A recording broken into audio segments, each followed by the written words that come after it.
Sahaja is such a fantastic thing that when people get their realization, they can't even believe that they have got it, first of all. The other day I had a minister from one of the countries and his wife, and he's suffering from some mental trouble. And when we raised his kundalini, he started feeling a tremendous cool breeze in the hand and cool breeze coming out of his head. He just couldn't believe his eyes. He couldn't believe it. He said, "What's all this?" I said, "How are you feeling?" He said, "I'm so relaxed that I can't think of anything. Just I can't think. I've never been like this. This is a new thing that has happened to me." Now, we have to understand also, logically, certain things about Sahaja. This I'm explaining for people. Those who will be now going out and speaking about Sahaja Yoga to other people, and how to deal with people who are intellectuals is important to understand. What are the hurdles they have by which they do not want to receive the message of Sahaja, and what are the barriers that really create a problem for them before and after. Now we'll deal with people who are Western people, we can say. They can be also Indians, they can be Asians, they can be anybody, but who are more of a Western mind than of the Eastern mind. So the first thing that we'll confront is that we'll have a mixture of people who will come to. There will be people who will be seekers, ardent seekers, and there will be people who have been hurt and mesmerized by some gurus or something, some sort of a spiritualist and this and that. You will get fanatics also, who might be seekers themselves. And there could be some people who could be absolutely fake also. Because it's a fashion these days. In a party you go, I mean, I live with people who are supposed to be very elite and mix up with them. And whenever they talk, I find they talk of seeking. Surprising. You see, they'll be taking wines and alcohols, this and that. And it comes to politics, then they will say, oh, but there has to be some sort of a self-realization about it. Or they will say, we have to understand it rather deeply from a divine point of view. Or some sort of a thing they will hint at. So they are thinking of some breakthrough that has to take place. I mean, it is coming to them, maybe through their unconscious, maybe through their logic. They're arriving at a conclusion that something has to happen, and we are still confused because we haven't found the absolute. But despite that, among them, I find, as it is the topic of the day, sort of thing among people, luckily it is the topic. Even if they talk of economics, it comes to that. Then, among them, how many of them are really the seekers, or they are just doing it because everybody's talking of fashions and things? Like, see, I've never been to a race course, for example. And then everybody's talking about race course, so you feel so out of place and backward. You look so backward in that society. So you just go and read something about it and discuss with others and say, oh, all right, this I know one jockey, I know this, that, just to impress others. That also kind of people are existing.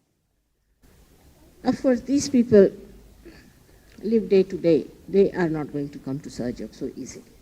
They live on day-to-day basis, you see.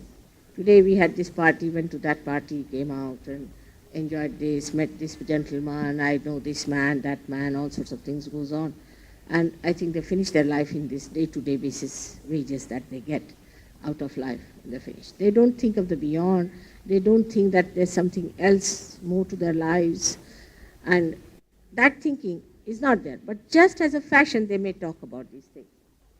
Of course, among them there are seekers, no doubt. Them also there are seekers. But seekers are mostly not very successful people, because they do not find success so alluring, so tempting, so magnetic. To them, this it's quite vivid and quite clear-cut that those who are supposed to be very successful in life, in any field, say in money matters or say in politics or anywhere, they find that they are rather eccentric. If not eccentric, they are bit dominating. Or sometimes they find that they are very ambitious and that they little bit try to put down others by their eminence or whatever success they have got. So all these things come into the mind of a seeker who doesn't try much for his material success or doesn't talk much for his also intellectual success. He may read a lot just to find out what is the truth. That's a different sort of a seeking. That's not material seeking, but that's what so many Sahajogis who have been here have done also, that they have read too much. So you confront such people, a mixture of such people together. But you have to be prepared for every time. Because God has made this world with very care, but lots of variation, permutations and combinations are there. As I told you last time, there are 3 permutations and combinations. The first is the power of desire, which is on the left-hand side. Second is the power of action, or willpower, you can say, which is on the right-hand side. And the central one is the evolutionary one. Third one.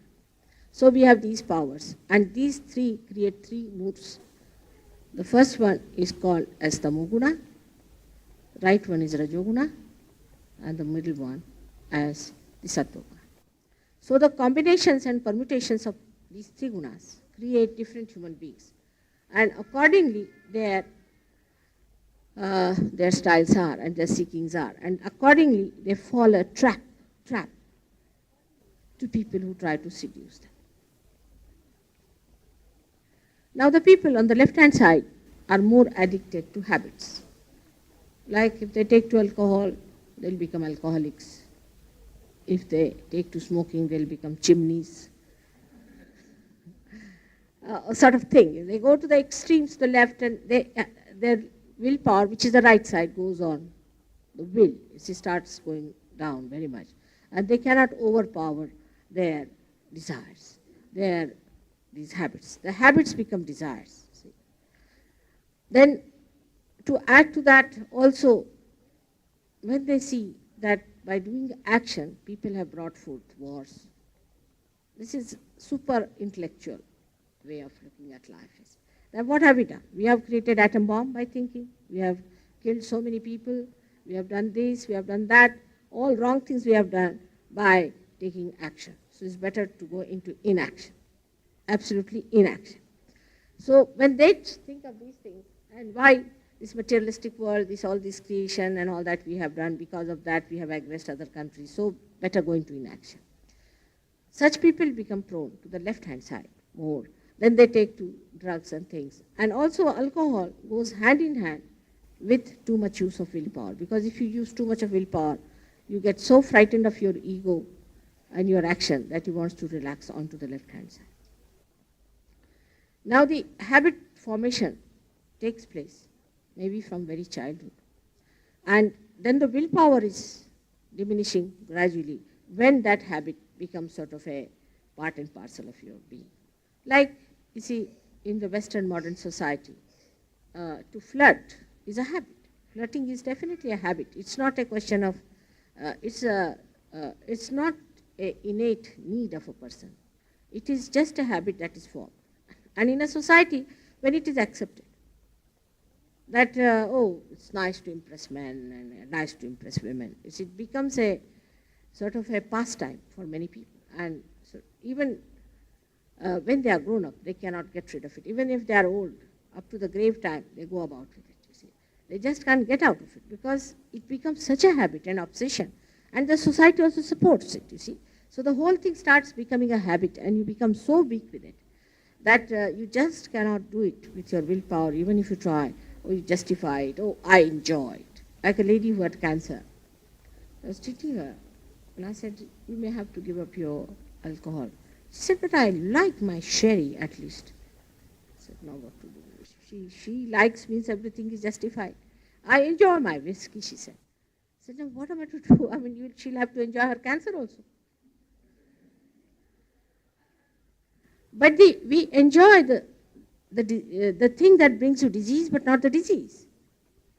And if we understand it clearly, that these habits give us problems which are most agonizing, most troublesome, they give you such bad effects in later lives that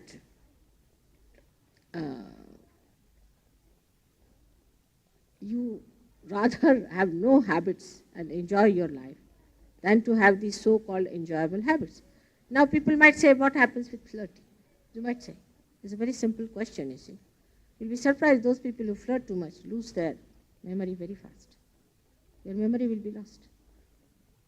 Because your attention is moving all the time, your eyes are moving, you know the Swadhisthana chakra works so much. Your memory will be very weak. Apart from that, your attention will be very weak too. Your concentration will be very weak. And you will age very fast. Because when you are using your eyes for a habit, your eyes for the habit, imagine. Nobody could think about that. But Christ must have seen it. That's why he said, thou shalt not have adulterous eyes. He must have seen that part. So when you start using your eyes, you see, for something that is desire, to that extent, I mean, I don't know if it's any desire fulfilled or not, because I don't know what it gives you or gives anyone. It's not easy to understand. But whatever it is, if it is used for a purpose, which it is not going to fail.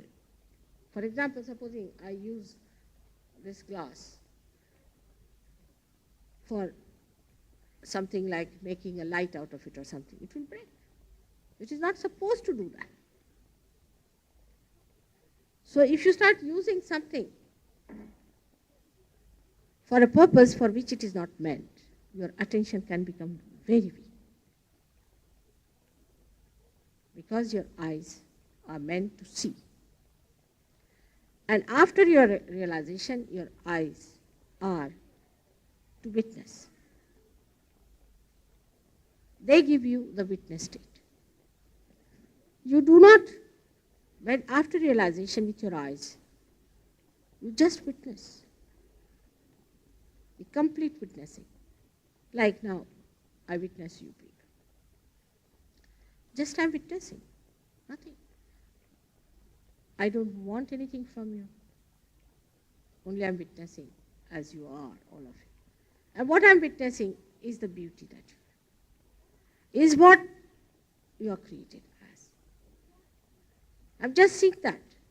And the complete joy, that is you, which the Creator had in creating you, is absolutely one with me. I'm just witnessing that. Seeing you. Nothing more or nothing less.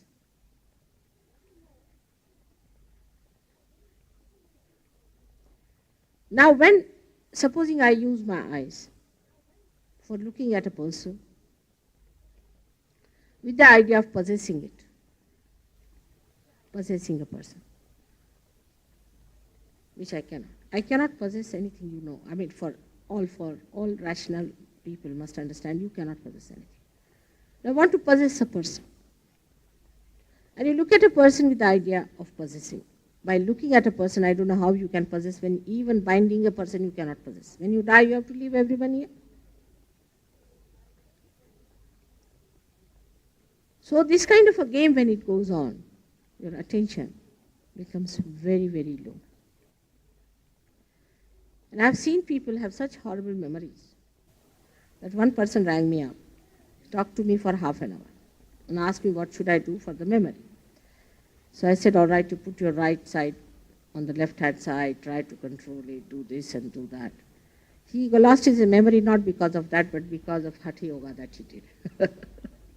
I mean, there are so many ways by which you can really lose your memory, but one of them is definitely this. So I told him, you put your right to the left all the time and try to balance it. When we put right to the left, what we do, we put our willpower on our habits. So again he rang me up, you see. So I asked, somebody was there, I said, now please, I talked to him for half an hour, I'm really tired. Will you ask him what is it, does he want? So he said, no, because I forgot everything what your Mataji told me. I said, again half an hour more?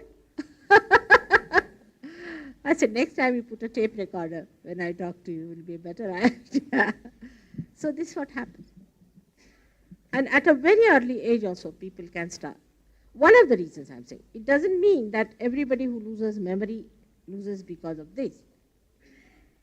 But one of the most important things is that to keep yourself normal, try to avoid any habits that are forming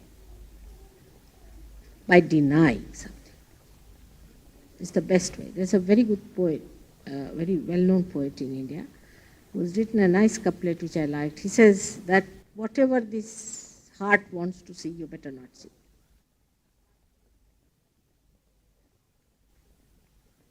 You see, better deny it.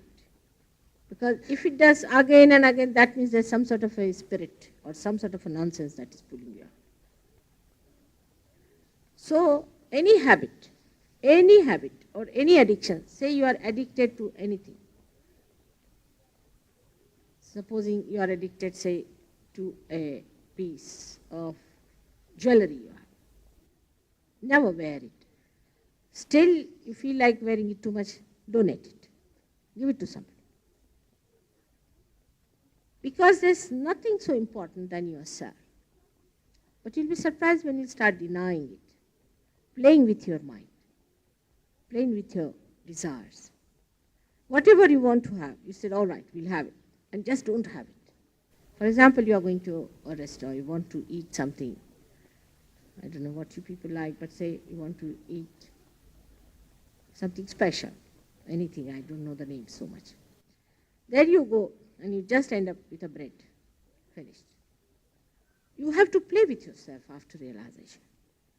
And it breaks then the link of that addiction. That is one of the very subtle conditions we have within ourselves. So today, as I am talking to you about the seekers who come to you, they have habits. They have habits. Say, we had 6 people who were drug addicts. I used to call them druggists and chemists. First, they could not even see me. They said they just see light coming out of me because their agya was spoiled, so they couldn't see anything, and all sorts of things happened with them. Then some of them felt that their body is going out of their body. The soul is coming out and the body is left there. They are seeing me from there, and all sorts of things, all experiences they have had with all kinds of drugs they had taken. You see, they had taken the left-sided, the right-sided, everything they had tried. Now, to talk about drugs was really blasphemous. I just couldn't talk to them in the beginning. If I had said anything, they would have really shut me out. So the person who has to tell them should never directly come on that point, that don't take drugs.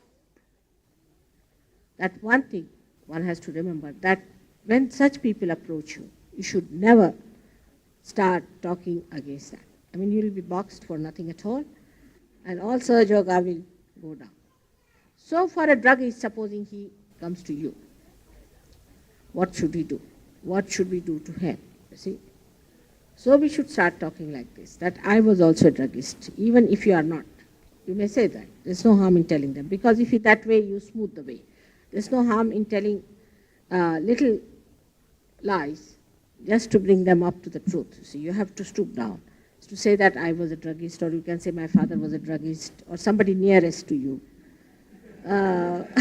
whom you know, so that they do not get angry with you. See, because they are seekers. The trouble is they are seekers. These habits have come to them because they were seeking, and they went deep down into that seeking. In that seeking, they took to drugs, and that's how they become drug addicts. So now they are not normal people, and if you just talk to them in a normal way, as you would talk to a normal person, you can never save them. Now you are here out to save them. So the best thing is to talk to them in such a manner that they try to understand you.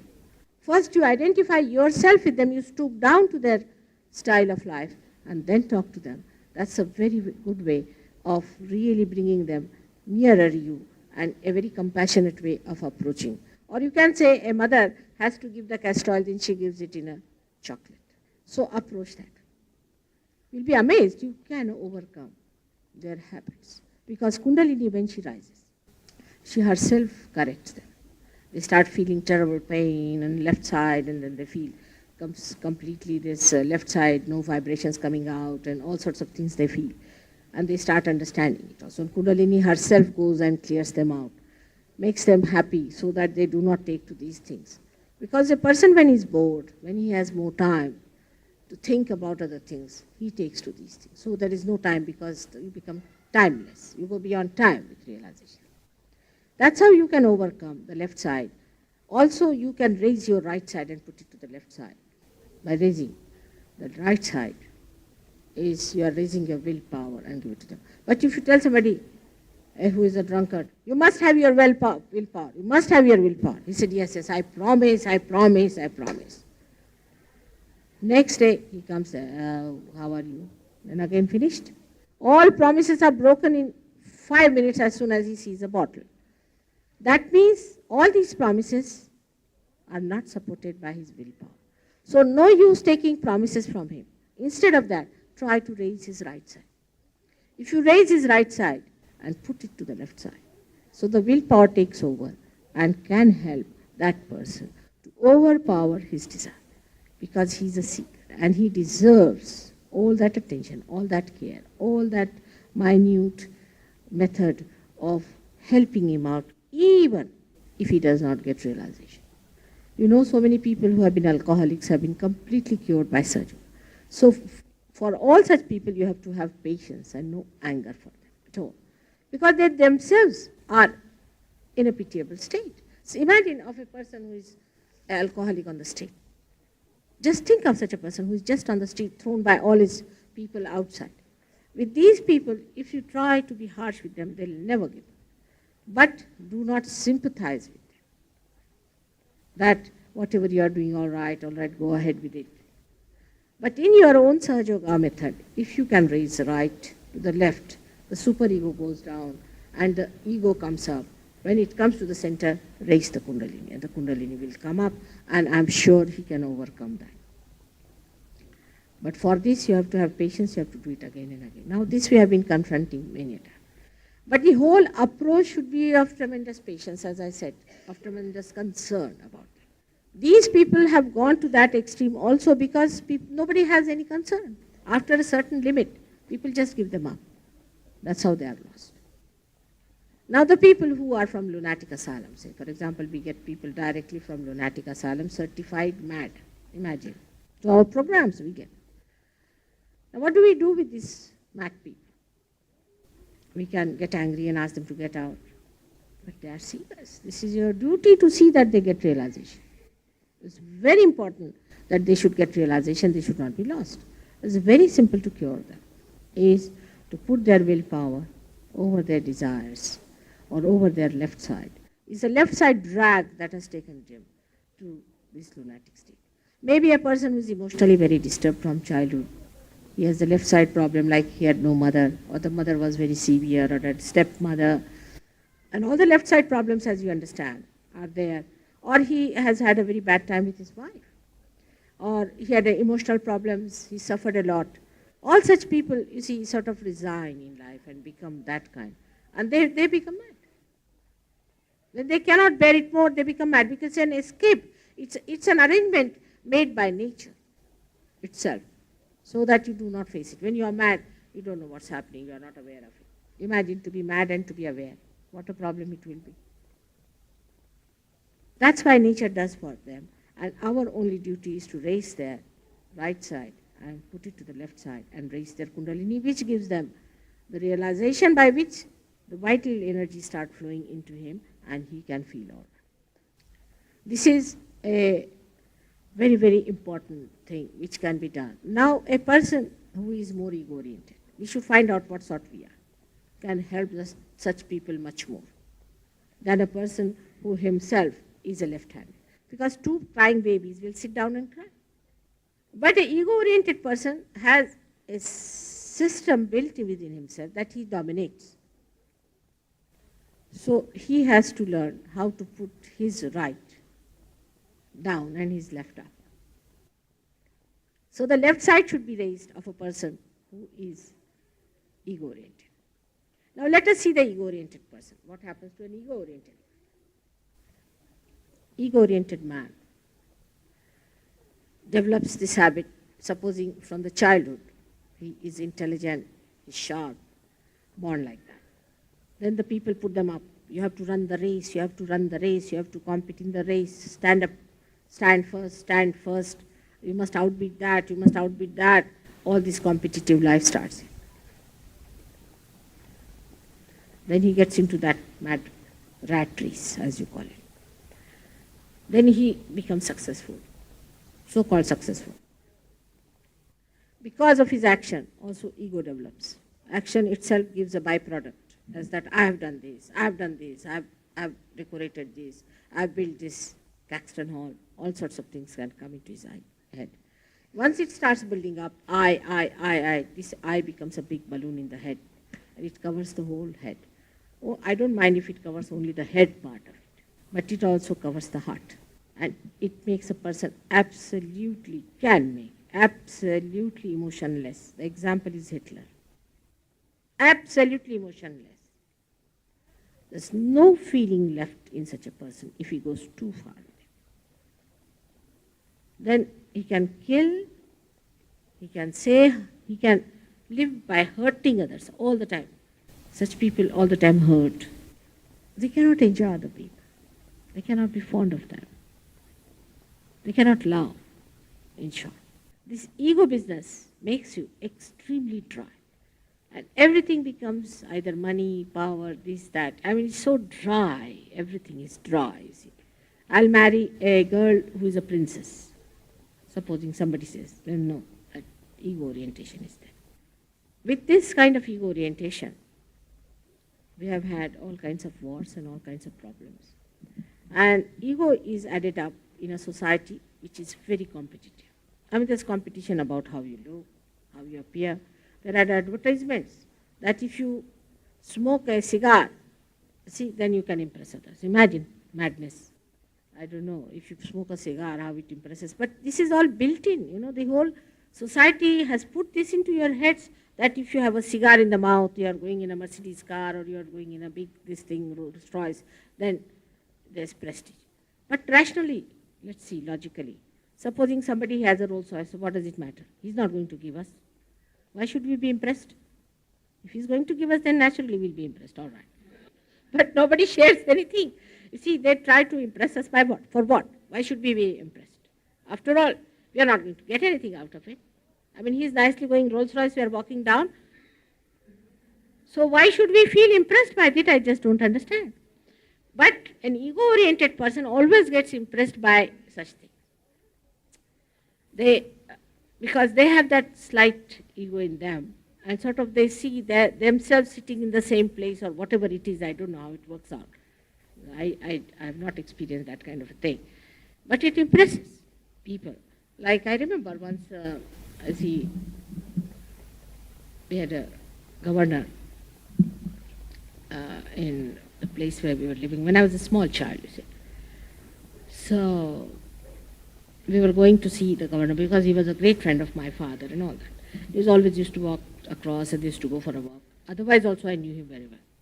But some people said to my father, some friends of mine, we want to see the governor. He said, all right. He said, we want to invite him. So, all right. He said, we'll take him. My father was describing, you know, my father was a great realized soul, and he described him. He said, they were so self-conscious that I couldn't help laughing. You see, they were young people, and they were so self-conscious, they were going to the governor. All the time they were putting their ties all right, their coats all right, and all the time they were walking like, I mean, there's competition about how you look, how you appear. There are advertisements that if you smoke a cigar, see, then you can impress others. Imagine madness.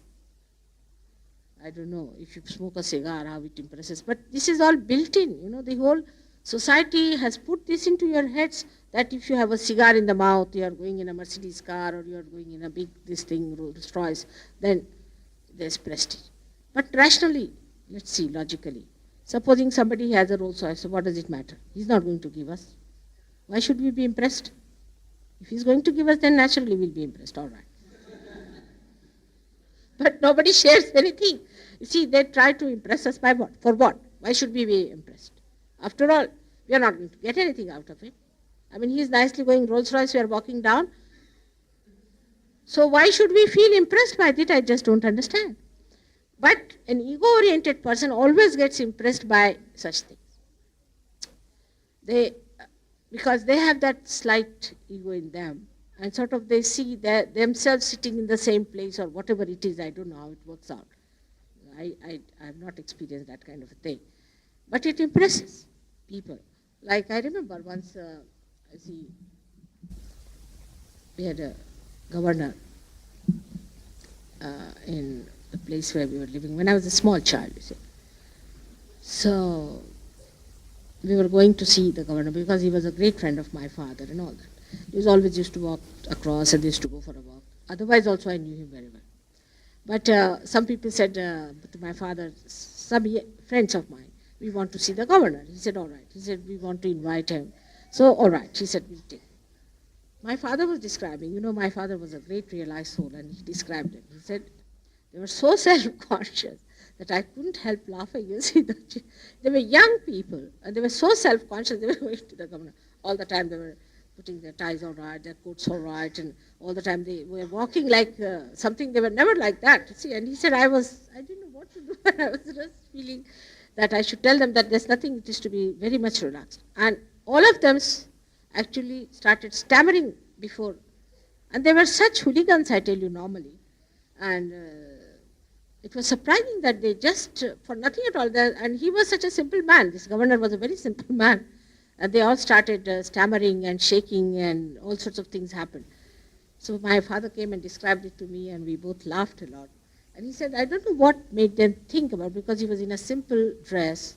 He met them very informally, and he wanted to be friendly, but they were so nervous that he didn't know what to do with them, except that they were conscious that they were meeting such and such person. There was nothing to remind them of that.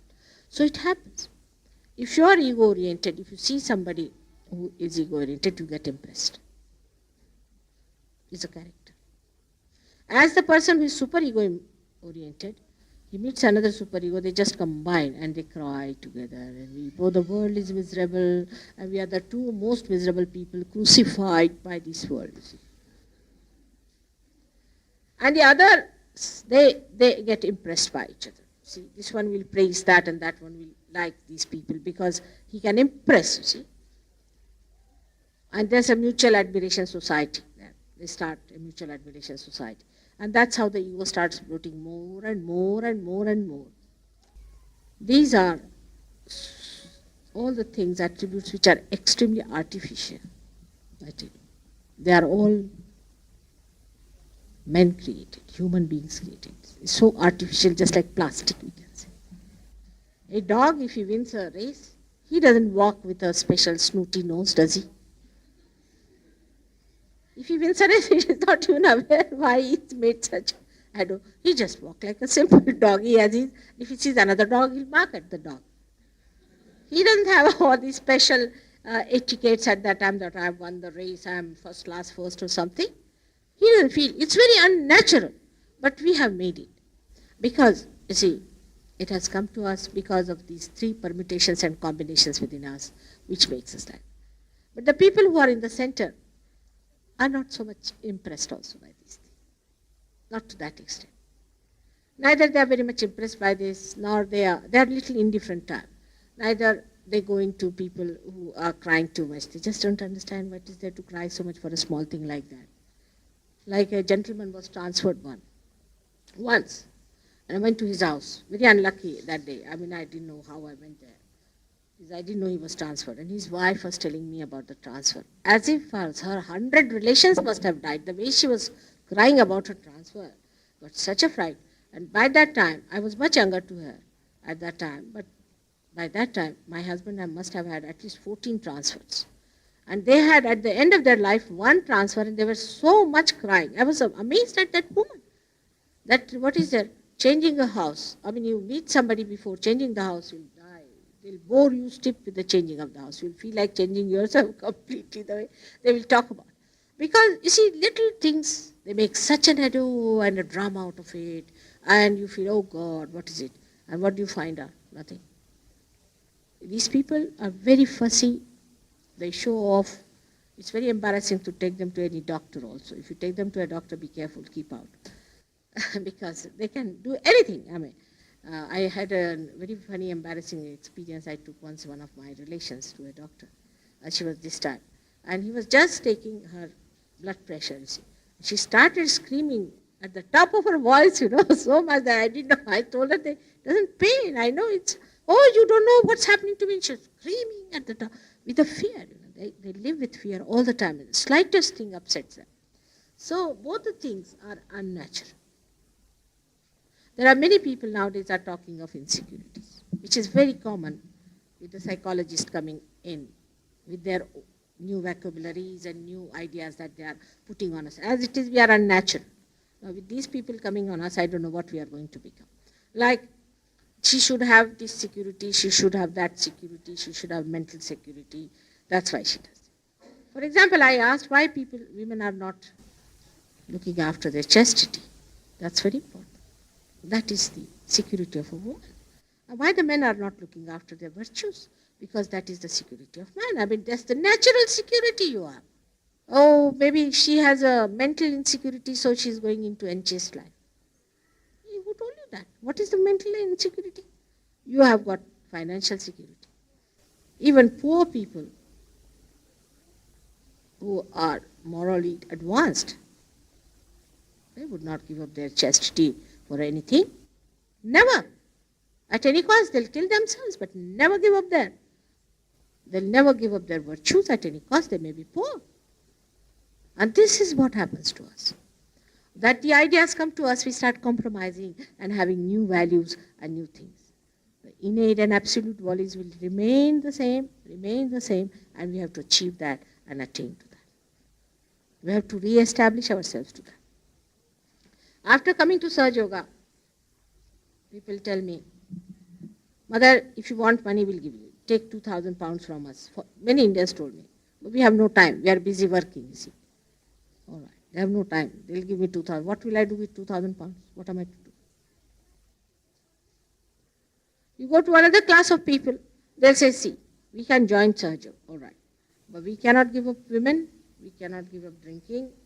We cannot give up anything. If you want to have us in Sahaja Yoga, then we are willing to join. What do I do with them? It's very common. You have to transform. It's a transmutation that has to take place. Sahaja Yoga is not for sale, nor for having people just come along, you come along, to have a big grand people here, all drunkards and all addicts and this and that. We have to create beautiful people. Something so special that who can enter into the kingdom of God. There's no compromise with God. There's no compromise with divine. You cannot compromise. How can I say that you can do this? You cannot compromise.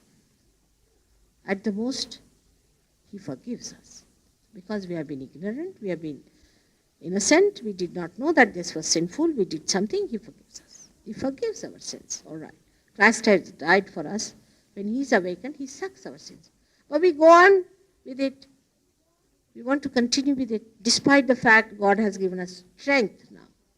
His Spirit is emitting through us. Despite the fact we are realized souls, we are giving realizations to others. How can we continue? We have to fight it. Like William Blake has said, that you have to do this and you have to do that. I mean, he must have thought of such people, but he does not know how much people have gone down, either to the left or to the right. So, this is what Sahaja Yoga is, and that's why. To come to Sahaja Yoga is a simple thing. To get realization is even simpler, because Mother loves you very much. But to maintain it and to progress it is rather difficult. Because I'm not asking you to go to Himalayas after realization, settle down there, don't meet anybody, don't talk to anybody. You have to live in this world with all its defects and with all its problems, and to pull it out out of its satanic forces, out of its doom. You are not to run away from it.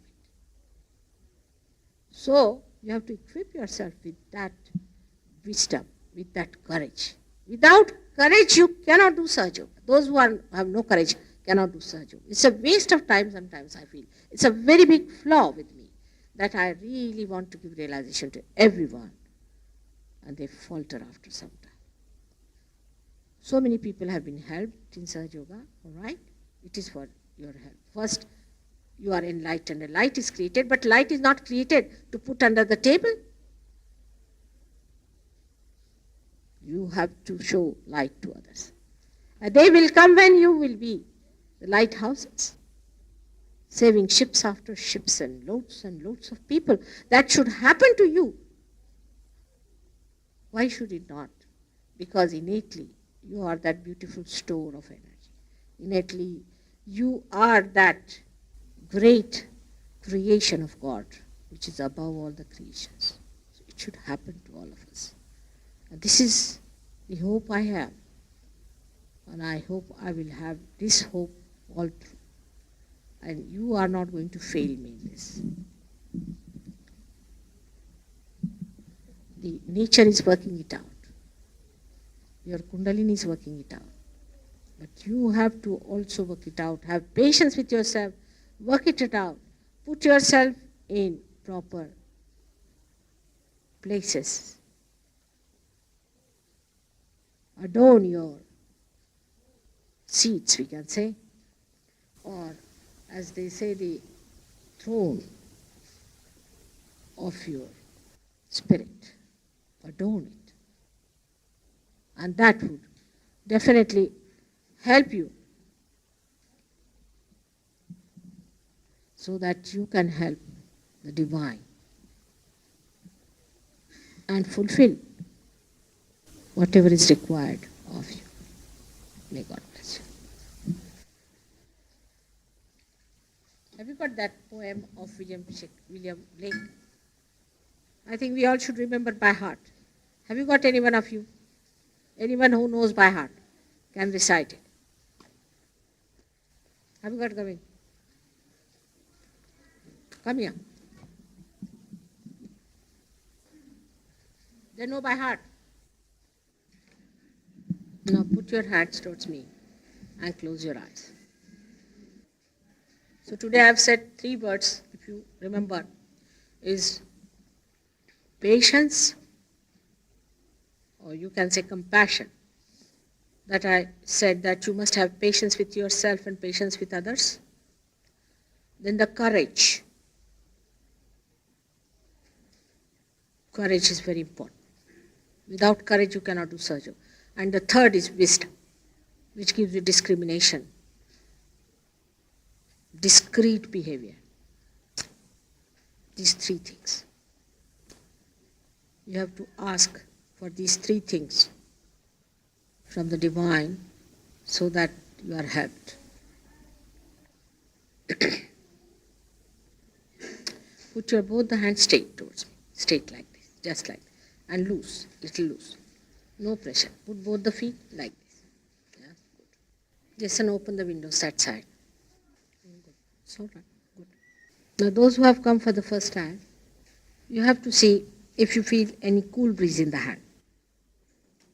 Just see if you are feeling any cool breeze in the hand. Now, you cannot think about it. You cannot make it come. It has to work out. So, if you start feeling any cool breeze in the hand, just watch. It is a happening. It's an actualization of your baptism. You cannot just say it is so. It has to work out. It will suddenly shoot off. First you will feel there is no thought in the mind. Just go deep down. Give a ring to Bhajan. He'll just see this. Sahajogis who are sitting next to, behind a new person, put your hands and see if there is vibrations or not. All of you should take a bandhan. It will help, first of all. All of you should religiously take a bandhan.